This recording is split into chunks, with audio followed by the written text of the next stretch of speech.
tous, bienvenue sur News Sécurité pour une émission qui porte sur la sécurité par excellence, la sécurité par intelligence. Et pour parler de ce sujet, aujourd'hui, nous allons tout particulièrement parler de CESG, filiale d'ICTS France, groupe Sofinor, qui ouvre un nouveau chapitre de son histoire avec Jean-Baptiste Tello à la tête, aujourd'hui du groupe Sofinor, une entreprise et un groupe qui affirme sa gouvernance et sa vision autour de piliers. Et pour CSG, les trois piliers sont l'excellence, la proximité et l'innovation. Alors depuis 26 ans, CESG s'impose comme un acteur reconnu avec 1000 collaborateurs et un chiffre d'affaires de 46 millions d'euros au service de la confiance et de la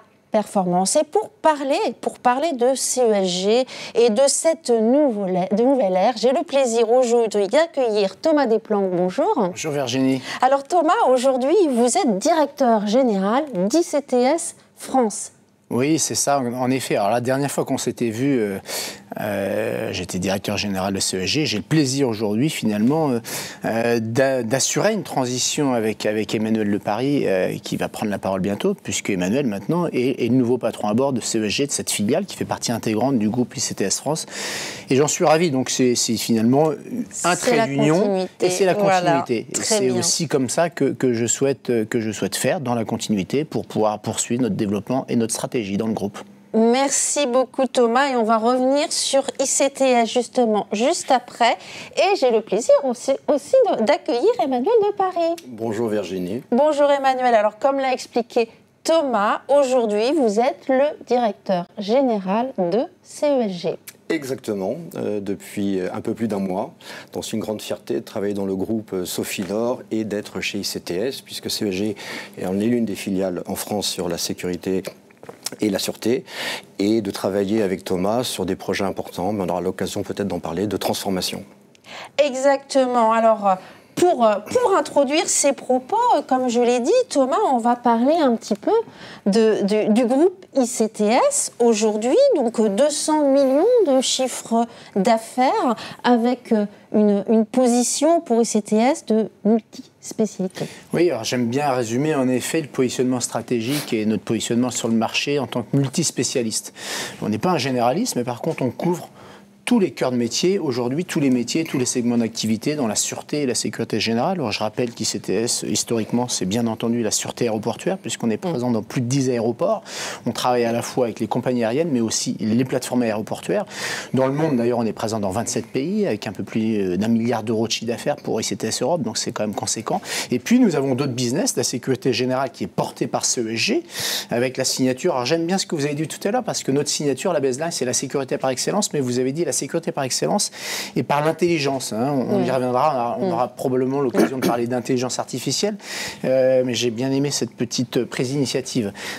On y reviendra. Qui sera peut-être la nouvelle baseline, sait-on jamais. Je ne sais pas. En tout cas, on a une signature qui est conforme au positionnement stratégique et Emmanuel en reparlera tout à l'heure.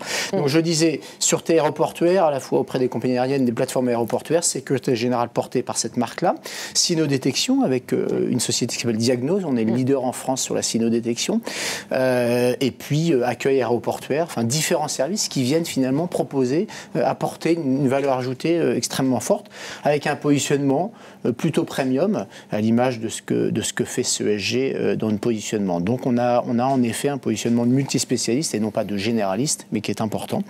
Et puis bien entendu, on a toutes les composantes de la valeur du groupe, hein, puisque je rappelle qu'on est un groupe familial, et les valeurs du groupe Sofinor et d'ICTS Europe sont extrêmement fortes. On parle de confiance, on parle de loyauté, on parle de proximité client, on parle de communication, on parle de transparence, qui sont des valeurs extrêmement fortes au groupe.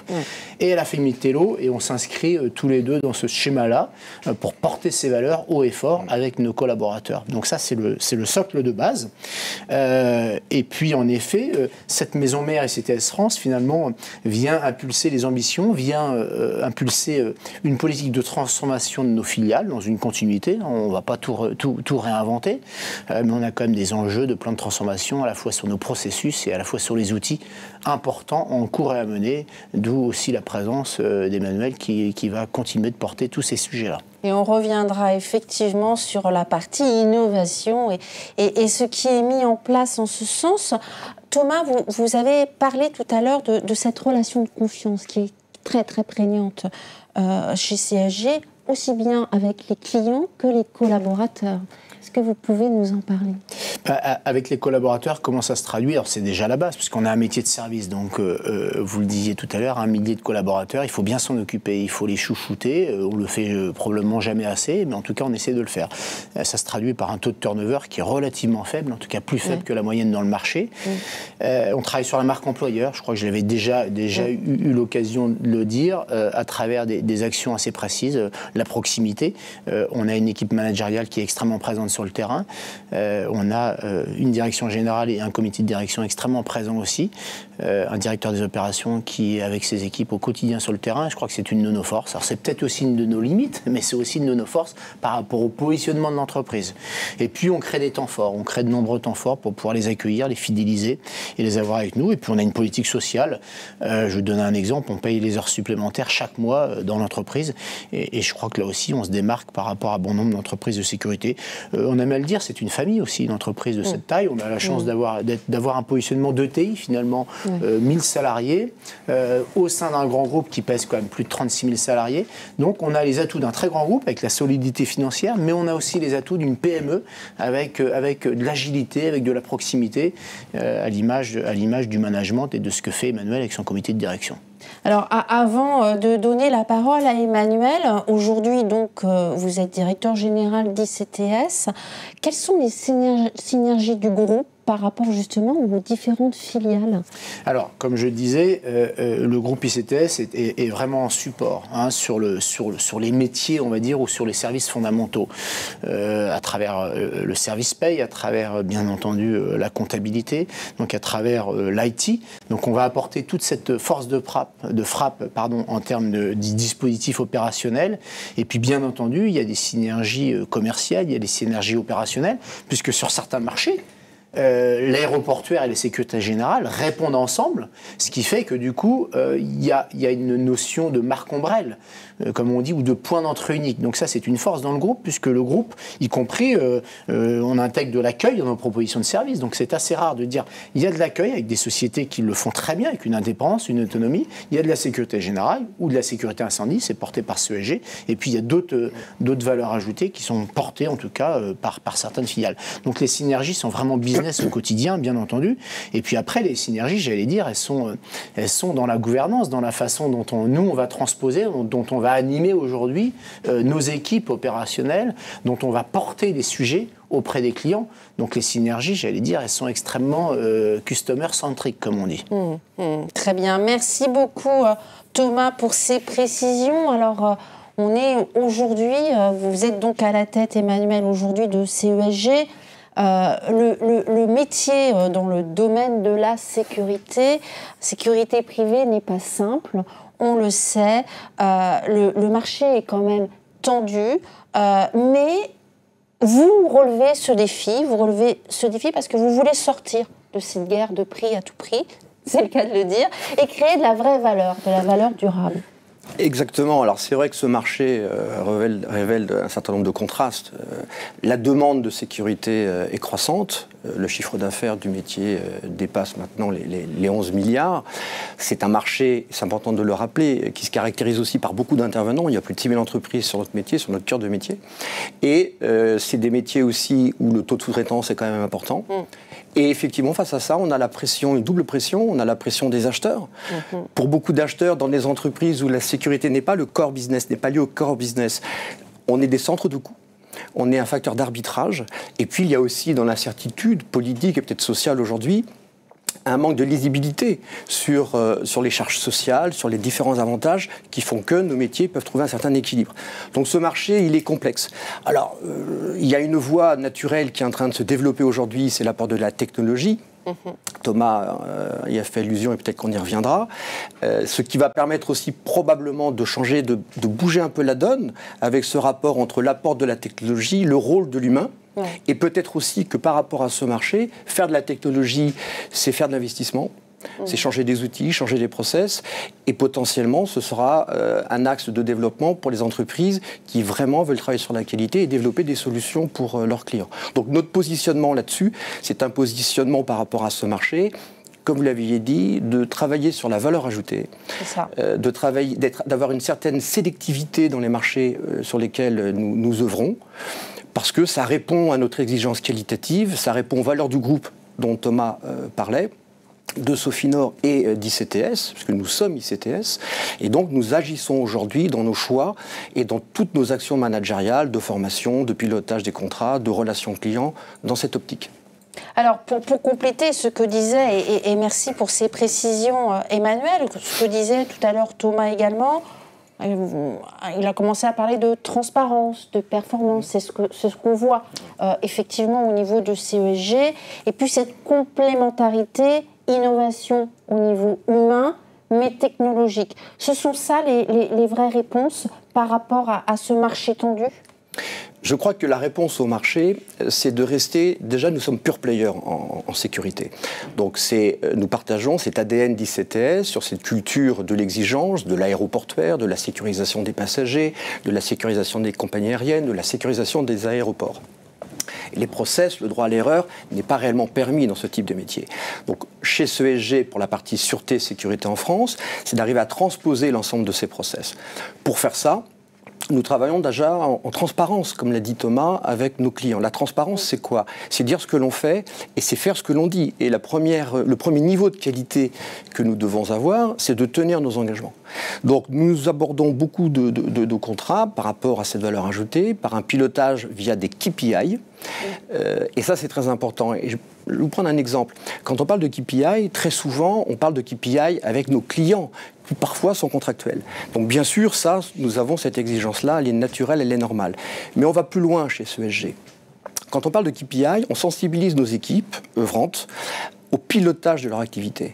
Et très clairement, tous les mois, les responsables d'exploitation font des revues mensuelles de performance. C'est-à-dire qu'ils viennent avec, bien sûr, l'ensemble des sujets financiers, des sujets qualitatifs, des sujets liés au contrat, des appels d'offres en cours sur leur périmètre lorsqu'il y a, et ça permet deux choses, d'avoir un pilotage précis de l'économique et du respect des contrats, mais aussi donc de les sensibiliser. Et la qualité, notre conviction de l'humain chez CESG, c'est que la qualité commence par toutes les personnes œuvrantes, et par le management intermédiaire, puis par la gouvernance.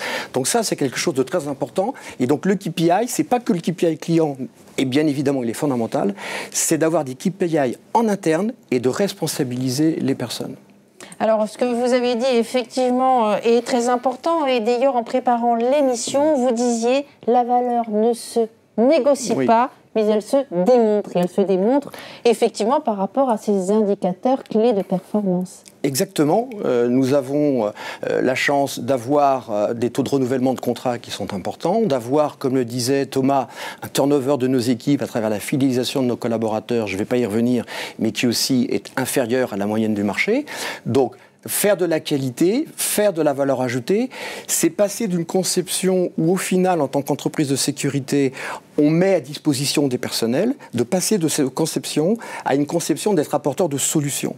Donc la solution, c'est-à-dire optimiser pour nos clients les réponses à leurs besoins. Et c'est aussi d'avoir de l'innovation auquel faisait allusion Thomas tout à l'heure.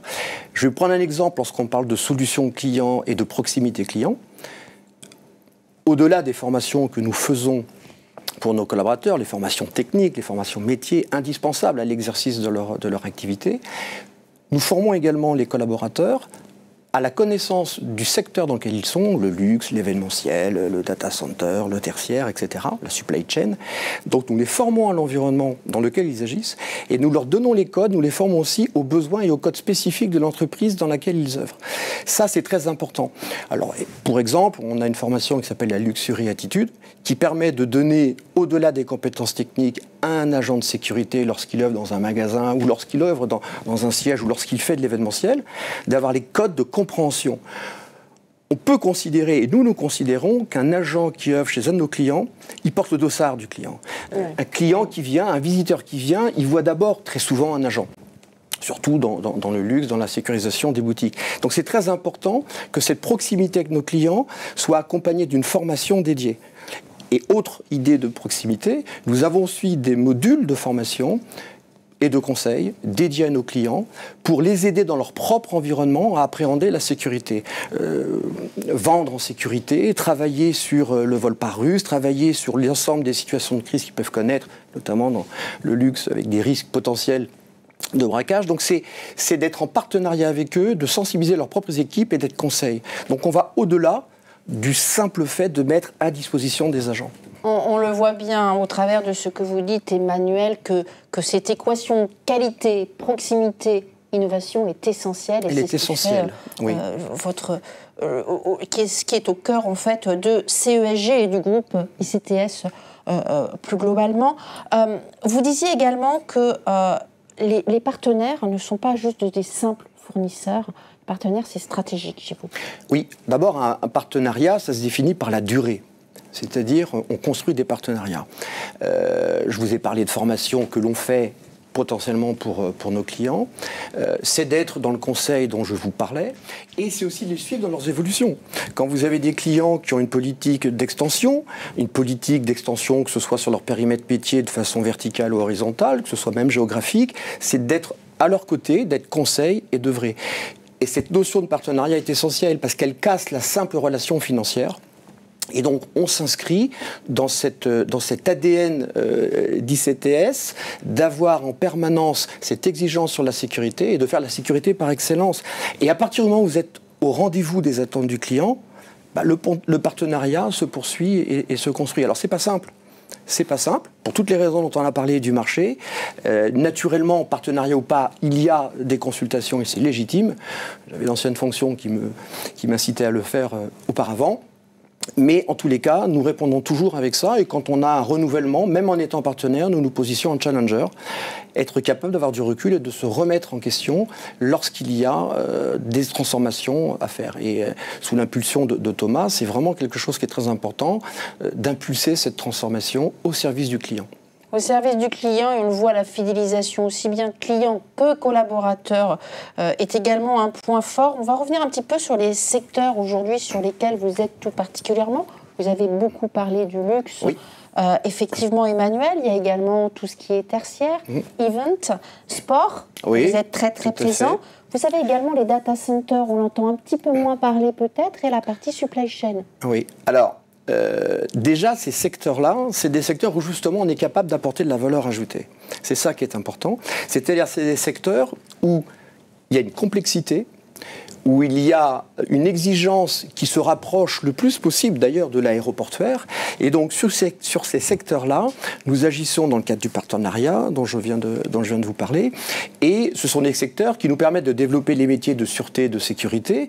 On travaille aussi, nous avons des prestations, comme je vous l'ai dit, de conseil et de formation. Nous avons aussi une partie de transport de valeur qui est très important. Ouais. Nous travaillons aussi sur la protection rapprochée. Donc, on essaye d'avoir dans notre métier de pure player de la sécurité un panel fort pour créer ce sujet de partenariat. Et ça, c'est important. Nous œuvrons là où nous savons que nous avons une vraie différenciation en termes de méthode, en termes d'exigence, et là où on n'est pas dans un rôle purement de faire les prix les plus bas possibles. Notre sujet, c'est d'être le mieux disant, d'avoir une vraie cohérence dans la transparence avec nos clients sur ce que nous mettons en place et sur les moyens nécessaires à mettre en place. Parce que les secteurs dont je vous parle, ce sont des secteurs dans lesquels la sécurité et la sûreté sont totalement liés à leur core business. Dans le luxe, dans l'événementiel, dans une partie du tertiaire, quand vous avez des établissements ERP, des établissements IGH, etc., la sécurité n'est pas une option. Il y a d'autres marchés où la sécurité, sur du code du travail ou autre, on n'est pas dans la même dimension. Donc quand on a affaire à ces métiers-là, à ces clients-là, ils sont demandeurs de solutions, de partenariats, et ils sont très exigeants avec nous, et ça nous va bien, puisque c'est le cadre de notre transformation. Et c'est là qu'on voit l'excellence, et l'excellence de CESG, et l'excellence également opérationnelle. On a parlé technologie, on a parlé innovation, complémentarité avec les la partie humaine, sécurité humaine, mais également technologique. Je me tourne vers vous, Thomas, parce que effectivement, on a parlé un petit peu d'intelligence tout à l'heure, et aussitôt ça vous a fait rebondir sur l'intelligence artificielle. Vous avez créé MyCESG. Alors, on est en plein dans les transformations. Alors, pour rebondir sur un petit point, sur la sectorisation, Emmanuel l'a extrêmement bien formulé. Sur un point purement implantation sur les parts de marché, ICTS a plus de 200 data centers sécurisés dans le monde. Pour vous dire que ce segment de marché est très important. Alors c'est vrai que culturellement on est assez discret parce que on revient sur les valeurs du groupe, humilité, mais voilà. Et donc, en effet, il y a de la plus-value, il y a un dispositif de sûreté très important sur les data centers. Et qui ne va faire que se développer sur ce domaine. Et humblement, je crois que le groupe ICTS a une longueur d'avance sur ce segment d'activité. On va continuer. Et les liens sont très forts entre la sûreté aéroportuaire et la sécurité dans les data centers pour toutes les raisons qu'on imagine. On revient en effet sur l'intelligence artificielle, sur le mot transformation et intelligence que vous avez évoqué. En effet, là aussi, on se doit d'être innovant. Vous avez parlé de proximité managériale, de formation, de compétences humaines. L'intelligence artificielle, pour nous, est important et on est déjà en train d'y travailler à travers 3-4 axes, on va dire. Je vais en prendre 2, je vais développer 2 axes qui aujourd'hui commencent à être mûrs. Nous avons dans le groupe ICTS une propre équipe d'R&D, de recherche et développement, puisque nous sommes en train de travailler et de pouvoir proposer dans quelques mois notre propre outil d'intelligence artificielle qui va nous permettre, à la fois pour les équipes support, pour les équipes sièges, d'aller plus vite, d'être plus efficient. Donc on est déjà dans ces sujets-là, mais bien entendu, ça va nous permettre aussi opérationnellement d'apporter plus de valeur et une meilleure expérience client. Donc ça, c'est un premier point on aura le plaisir, j'espère, de revenir, pourquoi pas faire une démonstration et d'en reparler. Deuxième point, en effet, vous avez évoqué MyCESG.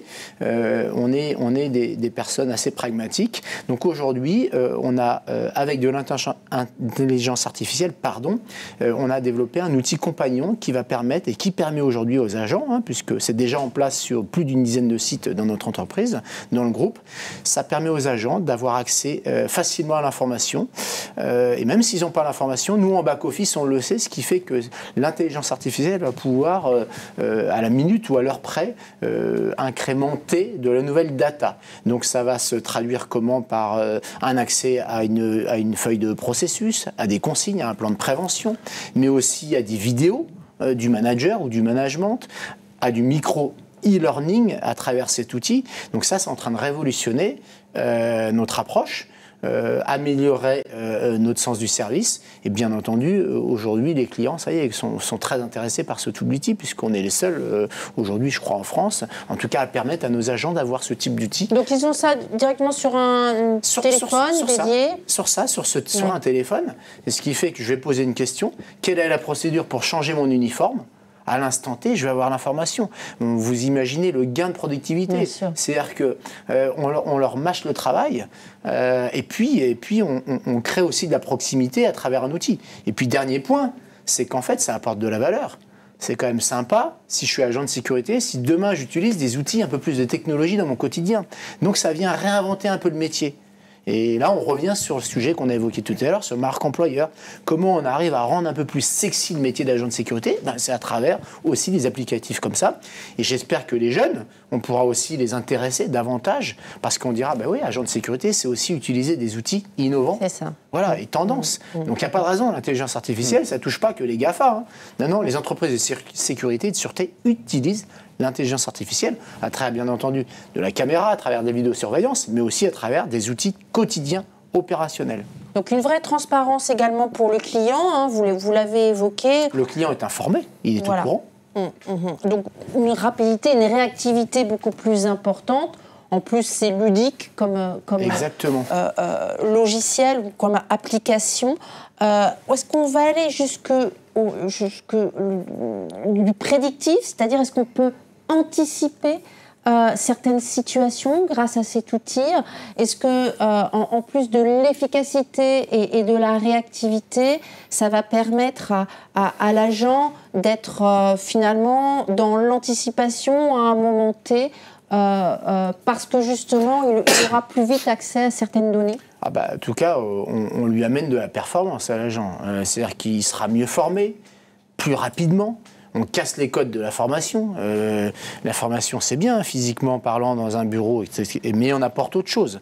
On apporte de la micro-formation. C'est-à-dire que comment, en 1 minute 30, vous pouvez être informé d'une nouvelle procédure. Il n'y a rien de tel que ce type d'outil. Et ça nous permet... Du coup, là, on est dans l'anticipation, dans le prédictif. Après, on va pouvoir avoir la chance, Emmanuel parlait de partenariat, on va avoir la chance de continuer de co-construire avec notre partenaire et de pouvoir petit à petit développer au fur et à mesure des questions qui arriveront et des recherches qui seront menées. Au niveau RH, cette application a un vrai rôle également. Clairement, aujourd'hui, l'agent de sécurité, il est trop seul dans son quotidien. On parlait d'1 millier de salariés, mais ils sont seuls dans leur boulot. On parlait de proximité managériale. C'est vrai qu'il n'y a pas une semaine où nos équipes managériales ne sont pas présentes chez le client. C'est extrêmement fort et c'est un engagement que l'on porte vis-à-vis de nos clients. Ceci étant, c'est quand même des travaux et des jobs, sur lesquels le travailleur est isolé et des métiers à risque. Donc, ce type d'outil permet en effet d'apporter des réponses d'un point de vue RH. Encore une fois, les procédures sur la gestion des uniformes, les procédures sur la gestion des CP, les procédures sur les heures supplémentaires, des choses basiques, mais ils ont besoin d'être rassurés sur des fondamentaux pour pouvoir se sentir encore mieux intégrés et rassurés, et puis travailler dans un environnement et avoir une qualité de vie de travail, j'allais dire, la plus saine possible.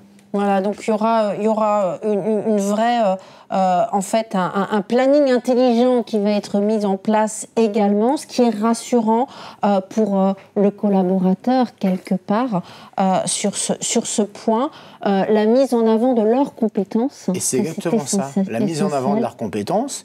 On a même des équipes RH qui sont en back-office sur l'outil, ce qui fait qu'en fait, si 10 fois par jour, il y a une question sur un sujet sensible RH, on a cette information. Donc on peut nous adapter, notre travail, notre communication, et prendre des mesures correctives. Donc c'est aussi ça nous permet d'être plus réactifs, et donc du coup de diminuer les éventuelles tensions ou questionnements qui seraient inutiles. Donc on apporte là aussi de la valeur. De la vraie valeur. De la vraie valeur, exactement. Et puis vous le disiez, Thomas, c'est une interface aussi pour le client, avec une confiance qui est renforcée quelque part grâce à cet outil. Bien entendu, c'est encore une fois le gain il se mesure, le gain il est pour le client. Un agent mieux formé, un agent mieux informé, un agent finalement mieux managé, et un agent qui est davantage autonome, apportera de la performance opérationnelle pour le client, et le client sera ravi. Donc c'est, comme on dit, du win-win. Alors, Emmanuel, vous arrivez à un moment clé, on disait, une transformation du groupe de CESG, cette nouvelle ère avec cet outil. Votre vision aujourd'hui? Alors, c'est de la transformation déjà dans la continuité, parce qu'on ne change pas les valeurs du groupe, nos méthodes, on va les renforcer. Bien sûr. En complément de ce qui a été dit sur cet outil, je vous parlais tout à l'heure de qualité, de transparence. Quand vous avez un agent dans des métiers qu'on vient de décrire, qui étaient plutôt dans des environnements plutôt complexes, bien sûr, on recrute avec exigence, on forme aux techniques et, comme je vous l'ai dit, à l'attitude, à la posture, mais le risque humain est toujours là. Cet outil-là permet à un agent à n'importe quel moment de se poser la question du cahier de procédure, du plan de prévention. Donc, s'il a un doute, s'il a un oubli, et c'est naturel, eh bien cet outil-là, c'est un relais managérial où il va pouvoir interroger cet outil, donc MyCESG, et se poser la question s'il a un doute technique. Et comme le disait Thomas, on a deux choses derrière ça. On a le suivi de l'ensemble des questions demandées. Donc ça permet de voir quels sont les axes de formation sur lesquels il faut probablement insister. Ça permet également de voir quels sont potentiellement les points que nous n'avons pas soulevés, parce que les agents sont nos oreilles, sont nos yeux et peuvent nous remonter un certain nombre de choses. Donc en temps direct, nous avons cette information-là. Et puis, puisqu'on parlait de transparence, et comme ça a été dit, nous sommes capables d'être extrêmement précis aujourd'hui avec nos clients sur comment se déroule une ronde, sur quelles sont les problématiques sur leur site, et donc de gérer cette complexité. Donc cet outil-là, parmi d'autres, est un outil aujourd'hui qui est extrêmement pragmatique, Thomas le disait, très opérationnel, qui est un relais managérial, un relais RH, qui nous permet de faire de la productivité, c'est-à-dire d'avoir de la valeur ajoutée et de ne pas perdre du temps sur des tâches, sur des sujets qui seraient plus faible valeur ajoutée, et donc d'apporter cette vision, cette exigence que nous avons de la sécurité chez nos clients. Alors on peut le dire, finalement, dans votre mission, il y a cette excellence humaine avec cette apport et cette maîtrise de la technologie qui va faire que demain, si le client, aujourd'hui vous avez une fidélisation client, on va vraiment aller vers cette performance et cette transparence. Clairement, tout à l'heure on le disait en introduction, on parlait d'innovation et d'humain. Nous ne faisons pas le choix de la technologie versus l'humain. Pour nous, les deux vont de pair. C'est toujours le collaborateur qui prendra la décision.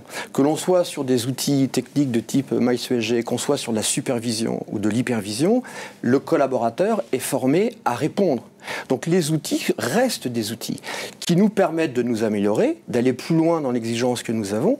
Et donc cet équilibre aujourd'hui entre l'humain et l'outil, c'est quelque chose d'essentiel. Donc former les agents à la technique, les former à la posture, les former à l'apport de la technologie. Donc l'humain est d'autant plus au centre de nos préoccupations qu'on développe des outils. Donc l'outil ne remplacera jamais l'humain chez CESG. L'humain reste, le collaborateur reste notre pilier principal. Et pour nous, l'IA, ce sont des moyens d'aller plus loin, plus vite, mieux, dans la qualité. Ça ne va pas se substituer à une approche, je dirais, plus humaine par rapport à ce que l'on connaît sur nos marchés. Même si le sujet du recrutement, du turnover est des sujets forts, nous restons axés sur cet humain-là à travers l'ensemble des mises en place que nous avons sur nos plans d'action. Merci Emmanuel. Donc transparence, confiance, performance, ce sont vraiment 3 mots qui qualifient, je pense, aujourd'hui CESG, la sécurité par excellence, et puis par l'intelligence peut-être demain, même si j'ai bien compris, ce n'est pas encore dans la baseline, mais c'est tout. Oui. Voilà, en tout cas, merci à vous deux d'être venus aujourd'hui sur notre plateau. Merci à vous tous de nous avoir suivis sur News Sécurité et à très bientôt pour une nouvelle émission.